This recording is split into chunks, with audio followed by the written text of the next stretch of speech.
So hey guys, in this video I'm going to talk about data policies in ServiceNow. So guys, what is data policies in ServiceNow? Data policy execute on the server side. So guys, it makes a field mandatory and read only. Data policy runs when a record is created and or updated in the scope integration or any third-party integration list view, background script, and input field. Wherever in the form or list the record is updated or created, then data policy is executed.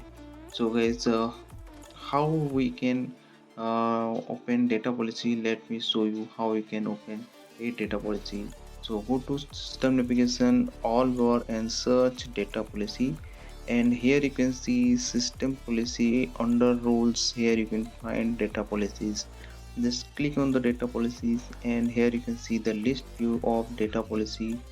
And here all the list of data policies records are here, and you just click on the new button, and then you go to new form of the data policy. Here you can see the new data policy form is open. Here you can see you can select the table, you can select the inherited or not, you can select which table you want to affect the data policy, and all the things you're gonna do with in this form, and you good to go with the creation of data policy. So guys, that's it. Thanks for watching.